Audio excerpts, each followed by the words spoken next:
Yo de acuerdo con lo que quedé con Andrés, voy a ser breve porque realmente es una charla de compartir de amigos.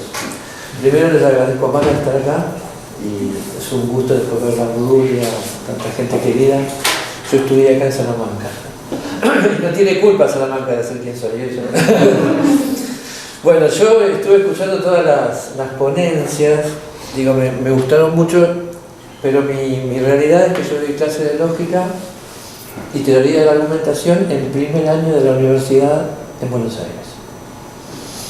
Entonces hablar de propiedades lógicas, por ejemplo, como la consistencia, la decibilidad, ni qué decir la completud, se torna muy difícil, ¿no? Serio. Entonces en estos años yo fui buscando qué método me permitía a mí, una noción preintuitiva o intuitiva, no preintuitiva sino sería demasiado, hacer que los alumnos comprendieran, ¿no?, de una manera mejor o llegaran a poder entender qué significa consistencia y decibilidad, la noción de consecuencia lógica. Entonces esto yo ya lo presenté en Perú porque fuimos a un encuentro, en el encuentro de didáctica de la lógica de México, porque a mí me interesa si realmente la intuición que estoy haciendo es buena o mala, o no sé, ¿no? Entonces, bueno, yo empiezo citando a Mara Manzano cuando hablo con los chicos, porque Mara dice que la lógica puede ser definida como el estudio de la consecuencia, o lo que es lo mismo, como el estudio de los razonamientos válidos o correctos. Yo la caracterizo como el estudio de los conjuntos de creencias consistentes, ¿no? Porque pienso que es más fácil así el comienzo.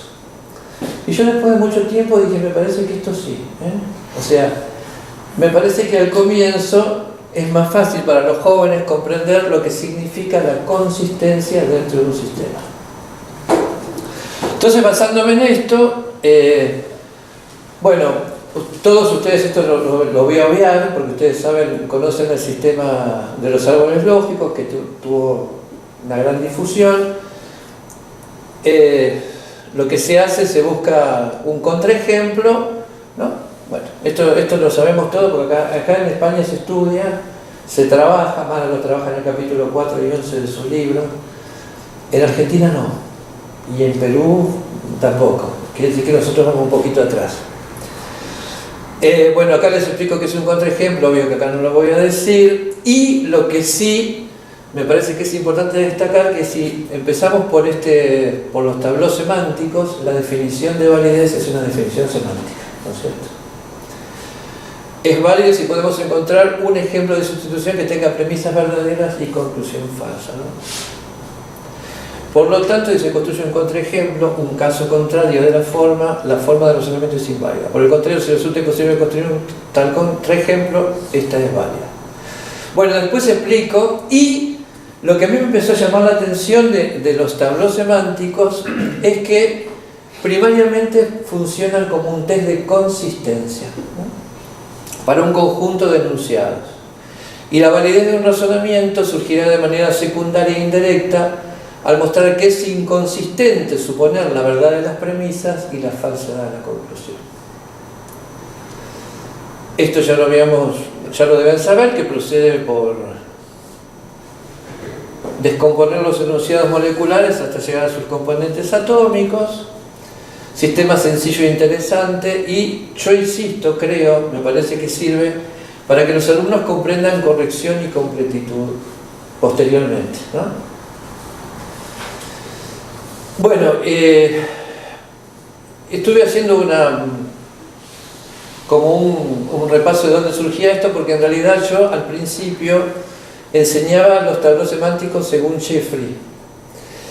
Si bien los conocían mal, habla de las reglas alfa y las reglas beta, ¿recuerdan de los tableros semánticos? Jeffrey hace otra clasificación, otro tipo de dibujo, pero lo que a mí me gustó más, o por lo menos no sé si me gustó, me da más resultado, es una tercera postura, que es la postura que nos presenta Smulian en su libro, que son los tableros semánticos etiquetados. Bueno, acá digo de dónde salió esto, de Ben, más tarde Hintika, Jeffrey, Smulian, Fickin y otros desarrollaron el método en varias direcciones. Yo lo saqué, bueno, este es de donde empezó creo que Raimundo Morado me hizo una corrección en esto, me dijo que antes había estado en otro texto, ¿no? Yo encontré que el primero que lo propone es Bet, pero me dice Raimundo que tiene que ser antes, yo no lo encontré, habría que buscarlo. Bueno, dice, en español trata el tema magníficamente de los tableros semánticos para lógica de enunciados y lógica de primer orden, los capítulos 4 y 11, Mara Manzano. Las reglas son las que todos... Ah, y Antonia Huertas voy a poner. Las reglas son las que todos conocemos, y un enunciado de la forma A y B es verdadero, entonces puede inferirse que tanto A y B son verdaderas, etc. Eso no se les voy a decir. Esto es lo mismo. La negación como es, esto ya lo conocemos todos. Quizás sea importante resaltar que la negación va a tener una importancia especial, porque dado que no A es verdadera, sí y solo sí A es falso, la negación puede servir adicionalmente para expresar la falsedad. Esto es, si A es un enunciado verdadero, entonces no A, por convención sin paréntesis, bueno, expresa que A es falso. Esto lleva a que el sistema tenga para cada conectiva, exceptuando la negación, dos tipos de reglas de afirmación y reglas de negación. Así es el planteo que hace Jeffrey. ¿Ven? Y el arbolito es así. Esto lo conocemos todos. Bien. Mara hace lo que yo les dije, que son las reglas alfa y las reglas beta. Las reglas alfa tienen una sola rama. Las reglas beta son cuando la rama se bifurca en dos. Bien. Regla de cierre de rama, ya sabemos que cuando se encuentra una inconsistencia en una rama, la rama se cierra, eso ya lo sabemos todos. Bueno, reglas de verdad y falsedad. Entonces, a ver, vamos recapitulando hasta aquí, no sé si voy rápido, soy medio impreciso. Dice, así como las reglas se basan directamente en las condiciones de verdad para los signos lógicos, el método se basa también en la definición del razonamiento válido basado en el concepto de verdad. Un razonamiento es válido si su forma correspondiente carece de contraejemplo. Más precisamente, se basará en ver si, en el caso de un razonamiento, el conjunto de enunciados formado por las premisas junto con la negación de la conclusión, o en el caso de un único enunciado, el conjunto unitario formado por la negación del enunciado es consistente. Si no lo es, esto significa que la conclusión es consecuencia lógica de las premisas o que el enunciado es consecuencia lógica de un conjunto vacío. Entonces, acá ya empiezo a decir cosas que pueden ser cuestionables. Puede decirse que los sistemas de árboles es una transposición de conceptos semánticos a un método de derivación.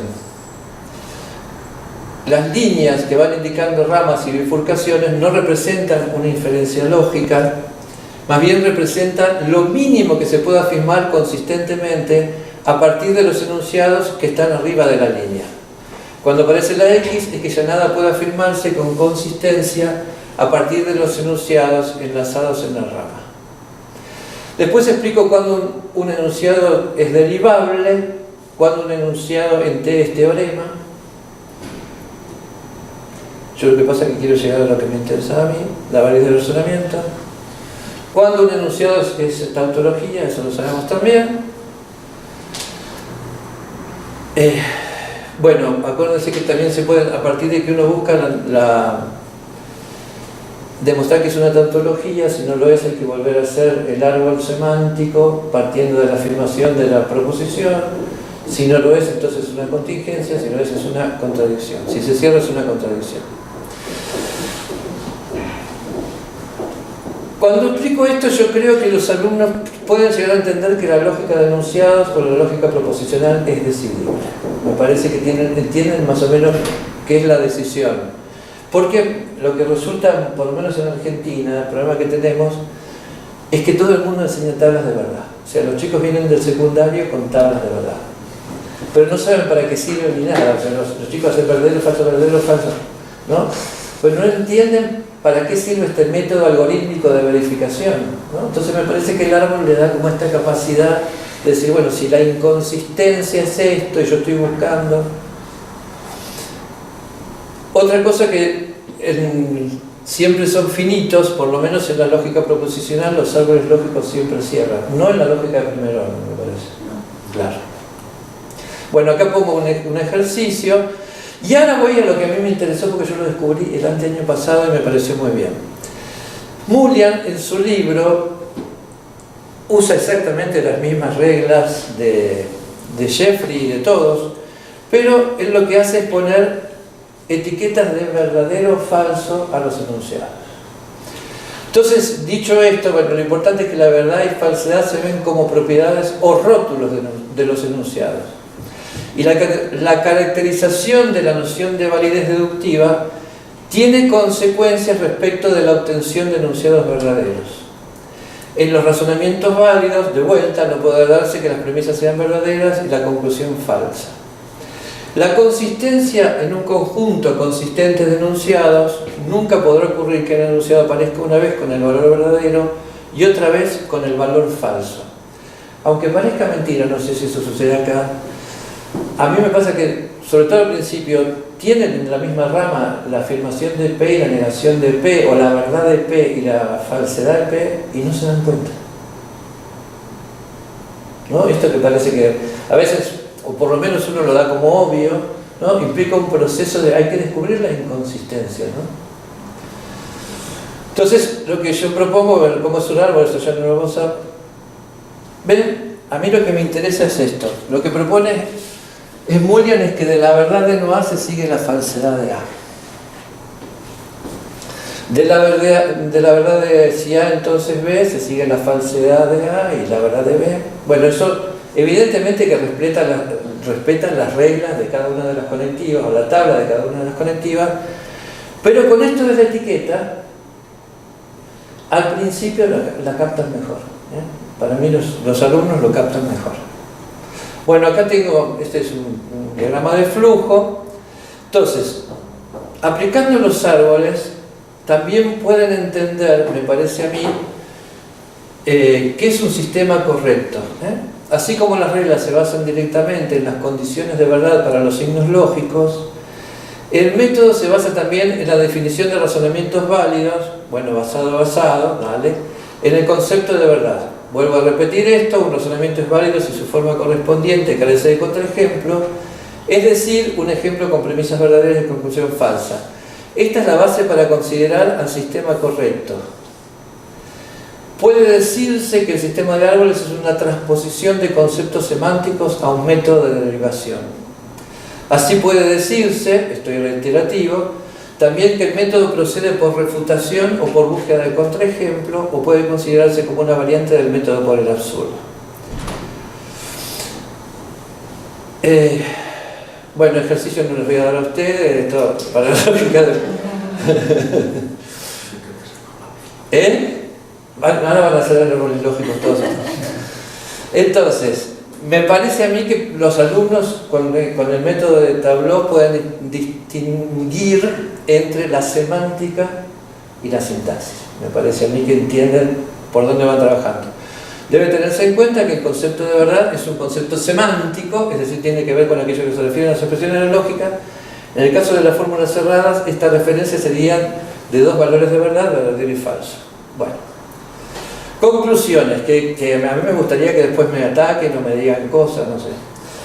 Para mí, usando esto, el más sencillo que es el de Mullian, etiquetados, el sistema de árboles analíticos proporciona una base excelente desde la cual desarrollar una enseñanza de la lógica combinando claridad y rigor. Aunque se han establecido algunos resultados únicamente para lógica clásica, obviamente, los árboles semánticos son también aplicables a sus extensiones y alternativas. ¿Qué tipo de lógica debe ser enseñada? Está en función de determinados factores, tipos de estudio, nivel, curso, etc., que no hemos contemplado a lo largo de este trabajo. Yo, cuando hice el máster acá, hicimos tableaux semánticos para lógicas multiagentes epistémicas, con Burguerza, claro. Sí, me acuerdo que fue una maravilla, pero digo, son tableaux de otra cosa, ¿no? Bien, dos. Por medio de este procedimiento se facilita el aprendizaje de los métodos formales y sus aplicaciones en diversos ámbitos, ya sea en el propio ámbito filosófico o en el estudio de la lógica misma, propiedades metalógicas, principalmente corrección y completud. Se sientan las bases para las necesarias tareas de reflexión acerca de determinadas ciencias de extraordinario desarrollo en la actualidad, como son especialmente la metodología, resultados, implicaciones, etc., las ciencias de la computación, la inteligencia artificial, ciencias cognitivas, lingüísticas, etc. Bueno, es eso y muchas gracias.